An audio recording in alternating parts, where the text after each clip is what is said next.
that you have provided us to attend this endeavor, Lord. We thank you, Father God, that Lord, you have given us this opportunity to gather and meet God for your glory alone, Lord. And Lord, we ask you, Father, to forgive our sins, Lord, as we forgive those people who have sinned against us, oh God. And Lord, we invite your Holy Spirit to guide us, oh God, on what we are going to do this very moment. Because, Lord, we acknowledge that we are nothing apart from you.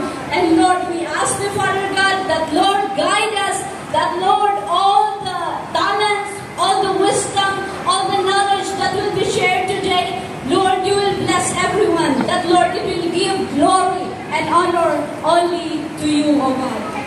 We praise and glorify your holy name, that, Lord, every activity that are here today, that, Lord, amin na po Diyos nga mag-need, amin na po Diyos nga makaramit niya po Diyos, kat ma-appreciate niya po Diyos, na siga iti nang idalan, siga iti nang ipaay, siga iti nagkapuan na, kat usaran ni ngarod nga pamadayaw, iti nasantuan na nagan mo. Ngarod na po Diyos, italag ni aming activity, mitat nga gundawat, at hindi kasta, at nga maging successful, and even the weather, O Lord, continually, Father, kaniya po Diyos nga, protect us, O God, kalag ito'y nga kalamidad, at may tikastahan nga tuloy ititudo, nga di po Diyos at patuloy ka di itinasya at nga singising itiinit, kan mayat mo weather, kat may tikasta, at ito'y nga programa, kat maarami na po Diyos na successful. Matay tayo ka nga ron na po Diyos, kat ito'y tidawat mi, kan kararag mi, iti man nakabalin nga nagan niya po ni Jesus. Amen.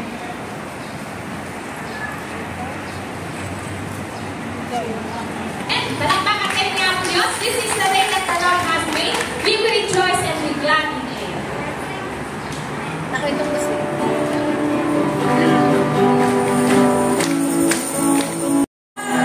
Praise, praise, praise in the Lord. Praise, praise, praise in the Lord. Praising in the light of God. Praising in the light of God. Praising in the light of God. Hallelujah. Let us go to because He is the King of peace and the Lord of lords. I worship you, my great God.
Hallelujah, palakpakan rin niya ako Diyos. Thank you, and God bless everyone. And Mr. Jackson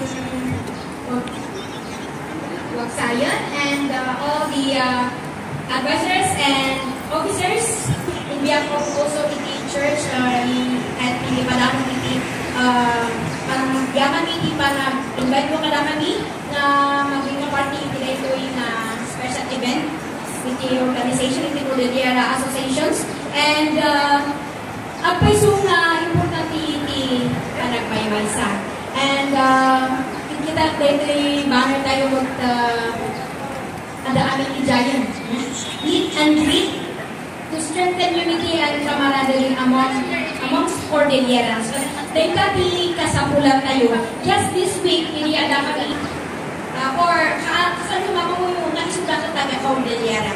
Tatangag sapa ay no nga hana nga tatangag mamuan but lumamisan uray hana kawas hana bagla ng babang hindi pa na may sa tayo. Ijay na nga makita taga Cordillera na kita. Amen. Na kada tayo nga taga Cordillera nabigsa kay spirit of daily binagang or nati taga bayanihan. Dahil naman ikat ko nga pasay sa tanag sama. Important sa hindi pa nagmaymaysa. Hindi pa nagkakisa kasapulad tayo. Akas individual, kasapulan kayo mo takas may sana community kan. Puri pa hindi, may sana society. Importante hindi panagmaymaysa. Hindi pa nagmaymaysa. Itulungan na tayo hindi pa nag-cooperation. Hindi pa nag-share, hindi purpose, hindi collective strength. Pagkikita tayo, ang pa niya nagbigay, nga na tatak. Nung babaan, hindi pa nagtitinulong mo pag-biit, less than 10 minutes, nakasim pa. Yan. So, Tichay, nung makita tayo, nung hindi pa nagbayma sa kada tayo, hindi pa nagbayma sa kada tayo, ano di ma-achieve tayo? Yan. Ano hindi ma-overcome tayo ng challenges? Nalaklakan tayo ma-overcome ng challenges. No? Kan, magiging epektibo tayo. Ano hindi ma-accomplish tayo?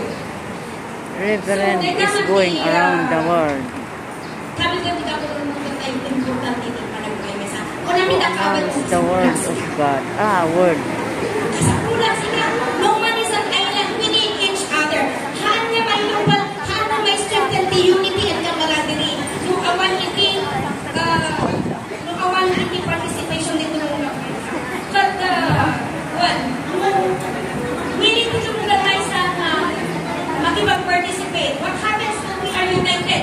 Number one, magiging efficient tayo. We become efficient. Yeah? When we combine our strength and our resources, we can able to tackle problems and achieve our goals. Amen. Diba? Uray mo naligat na sitwasyon. Hindi maaramidan tayo. Kasi ang nati-efficiency ko na it will increase and when we are united, we become effective and when we become effective, we become productive. When we become productive, we become innovative and at the same time, we become creative. Kung nagtatay no, dati barbaro nga design ikaling tapis, ay, handayang dinesign na nakasigay. We become creative. Pag-ordo tayo. Sasabak tayo ideas dito mong galmaysa. Kala na diyan. No, when we are united, there is a strong bond and sense of belongingness. Diba? Uray mga datay nito Adayo, naligatibiyati na sa mga OFW. Hanggang po hindi panagmaymay sa tayo. Akas may sama Cordillera, tribe. Maiwasan din siya yung loneliness. Ma-reduce tayo loneliness ang talaga na makawan. Yung ma-reduce tayo yung loneliness and isolation. Hello? Yes. Handa na din that mutual respect and support in being built and strengthened. Ma-reflect, ma-manifest ito mong gama sa kada tayo. Ma-reduce the stress. 6 days, na-stress na ako ng amo ko, na-stress na ako dyan, anak. During workout, nag-energize ka mo din. Kanang end up ni kailang. Nag-energize na tayo. So, hanyang stress din ma-reduce or may conflict. May sana reason mo ako nga agad ni conflict, naman nalpas ni conflict. Bakuta awang ikipanagmaymaysa. But, kanyang may sukat, stress and conflict, cooperation and understanding. Bakit at may sana challenge na tayo, struggle tayo, naiagayon na yung pamilya tayo, agawit tayo, agad tayo yung advice mo dyan ngayon sa balay, but we are together physically, but we are not emotionally together. So, the unity na may magpagahanda nga dyan, agakadwa physically, but emotionally, we are together. Kaya di gusto nga unity. And being siya kamay sa anak ni OFW, nag-struggle ako dyan naman natakadwak ni mama mo, awan ngayon connection ni. Namagyaman ng taga-buti niya ako Diyos, di dyan ko na nasusulo. Maligata na, mamikulit. Ni mama ta, 11 years na aday ko kami. Nang gabuniti, kiniapos gabuniti pamati, di dyan na na-restore, di dyan na na-enhance dyan connection with the relationship.